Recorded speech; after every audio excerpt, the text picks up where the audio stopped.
Hello class, today we are going to be talking about the background for the Victorian period.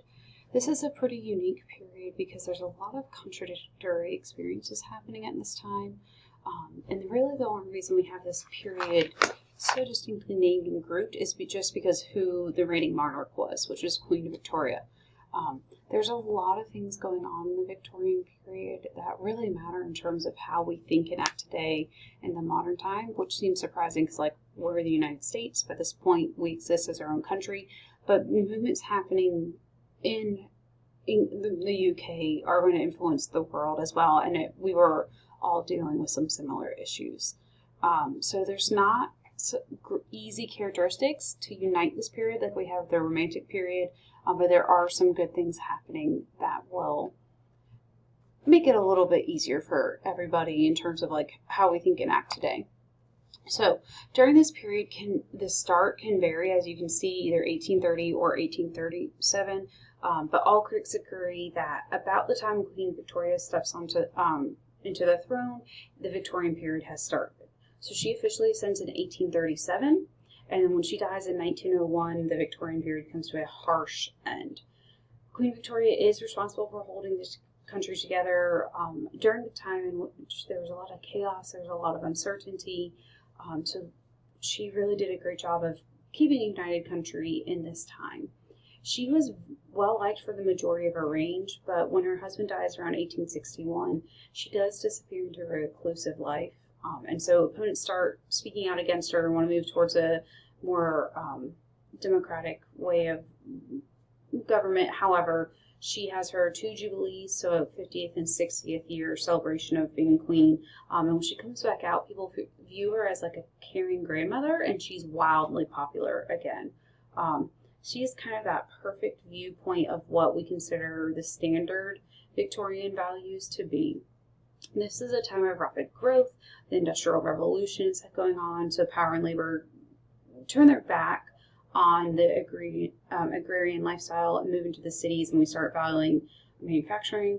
However, because Britain's the first to industrialize, they have to do all the hard legwork and go through all those growing pains. But that means all of the power and wealth in Western civilization of Europe recenters into London. So London becomes the center of the Western world. No longer is it Paris. It becomes the largest world power. It's the center of banking.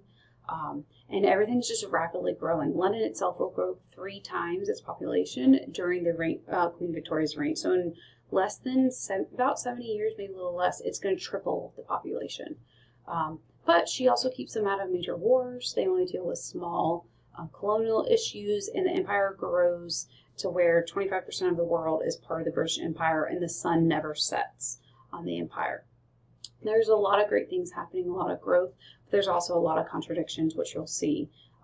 They have to figure out, like, how do we help people? How do we provide education while also enjoying what we're going on? So there's this feeling of despair because human happiness is being lost. There's a lot of horrible social conditions, but yet other people are really enthusiastic because all the change is great and we're going to have wonderful things for our life.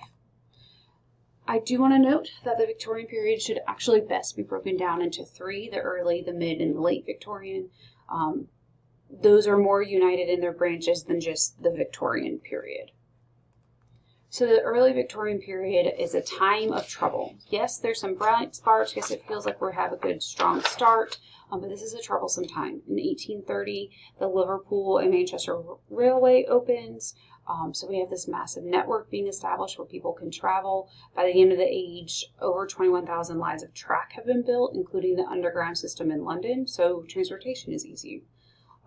Parliament needs to go through a reform desperately, and during this period we do see some of that reform start.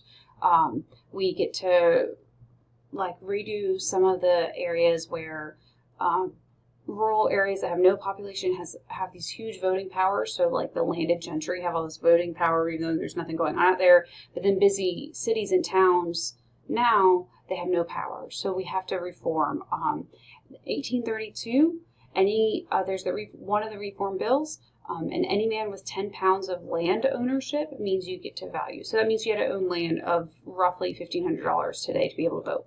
Women still not voting, but and the working class is really kind of kept out of this, but this does help redistribute representation to make it a little bit more open than it was previously.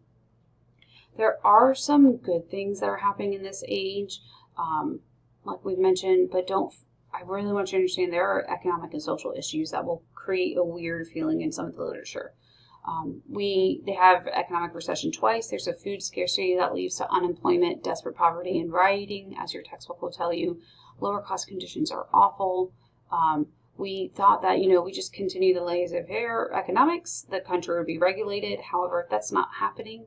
The government is letting owners do whatever they thought are best for the market. So your work conditions were awful. There's a lot of fixes proposed in the period, and by 1848, reform is becoming possible. So we're saying, hey, let's fix this, but we don't do anything until the end of this period. So there's going to be a lot of push for revolution in the next two. Literature is a little bit worried still about the fear of the French Revolution. And so there is this pull to looking at the divide between the classes and how do we narrow that and how do we keep people content without a revolution. Which leads us to the mid-Victorian period when changes start happening and people become very happy. Businesses are now flourishing. The country's getting wealthier. Everything seems a little bit better. The monarchy is a model of middle-class domesticity and devotion to duty. So all seems well. In 1851, Prince Albert holds the Great Exhibition. He has the Crystal Palace built, which you guys can kind of see on the screen right now. And it's the first building to use modern architecture in this way. It's a very impressive building. Look at the glass, the way the iron is curved. Like, if we think about 1850s, that's impressive for what we're seeing. And it was designed to showcase how wonderful the British Empire is, what Victorian technology is going on, and how they've succeeded. But under the surface, we still are having some issues. Writers are still attacking social errors that are happening around the world, and the middle-class Victorians don't really want to see what's going on. So authors are talking about hypocrisy and calling them out. There's a lot of immigration and investment into the colonies around the world, which is great because communication and transportation and industrial supports may be coming into countries that weren't in that industrial revolution yet, but it also means that the British Empire is going to take over those colonies, install their own educational system, which is going to influence colonies, get rid of indigenous industries and culture and languages. So that's a problem. Science is developing rapidly, which is great, but now religion is being questioned, and our long-standing beliefs and values are being questioned. So even though this is an overall happy period for the middle and upper class, and so we see that kind of dominating our beliefs about the Victorian period, there's still a lot of anxiety and conflict. The lower class is still floundering and needs help. Which leads us into the late Victorians. This can kind of be split almost into two ways, but I've kept them together as one. Your textbook will have the 90s as a little bit separate. If you are wealthy during this period, it's a great time to be alive. You're happy, you're secure, you're serene. London's in its heyday, so you're enjoying parties and all these great things. But then in 1873 and 1874, there was large economic depression, so a lot of people leave the country. People start worrying that maybe this massive empire is impacting the truly British citizens poorly. They see that men are being caught in rebellions, massacres, and big old wars just to maintain these colonies. And so we're starting to worry about, okay, us British people, so the non-colonized, the people in the UK, are really being negatively impacted. Maybe we need to reconsider this. Less concerned about the colonies themselves, more about how it's impacting them. However, in 1867, we have the second reform bill, which combining that with a widespread education, the working class now has a voice in the government. So working class can vote, working class men can vote. There's wide education so people can understand what's going on. Trade unions are legalized, which is great because now we can see those changes needed in the workforce and environment.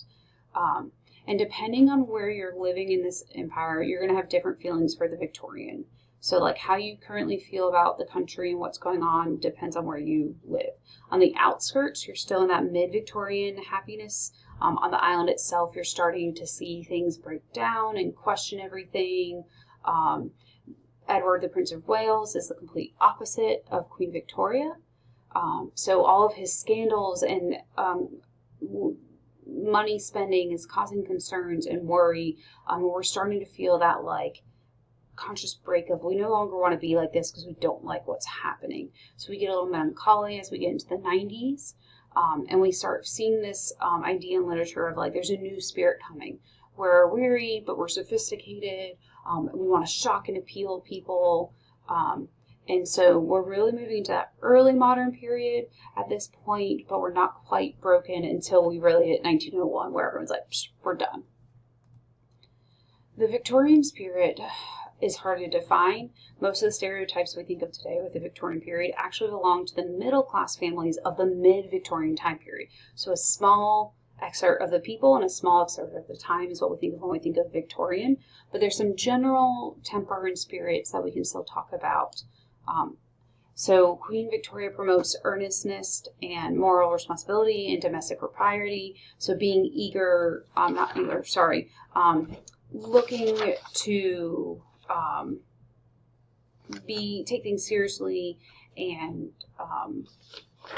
approach things with a gravity towards yourself. They're very self-aware of themselves. They recognize that they have moral responsibility, even though they're kind of hypocritically not acting on them. The middle class is self-confident. They have lots of energy to be driven through change, looking for that progress in civilization. And they don't necessarily expect to be liked by people, but they're going to enjoy life. And they're going to have a great time doing this. We also kind of have a little bit of obsession for two things. One is death. We're obsessed with the idea of disease and death. We enjoy a good cry. We want to be made to feel emotional. But we also want to laugh and enjoy the sheer absurdity and wild nonsense going on in the world. Once Queen Victoria dies, there's an immediate backlash to this period. People actively break from it and want to portray Victorians as absurd creatures, who are stuffily complacent prigs, who this new generation had no commonalities with. We want to mock the energy and feeling of the period.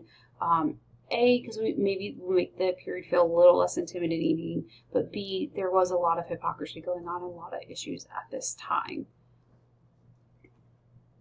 which obviously leads to this anti-Victorian response. Even during the Victorian period, a lot of literature is a self-protest. One quote I pulled from a resource says, "People who deliberately shut their eyes and close their minds so they can continue to feel cozy, comfortable, and piously optimistic." That describes the middle and wealthy class.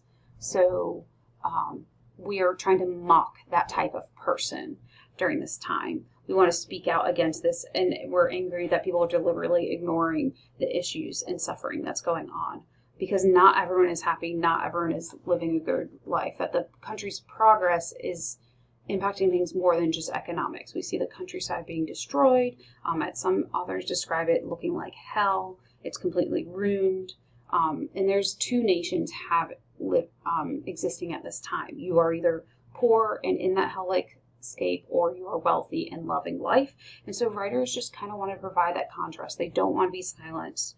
They want to criticize things, but they are also aware that they are criticizing themselves at the same time. So yes, there's an anti-Victorian response in the Victorian period, but it's more about trying to bring about change and make people see their hypocrisy than it is being like, we hate ourselves. That hatred will come a little bit at the early modern period when people want to have that conscious break.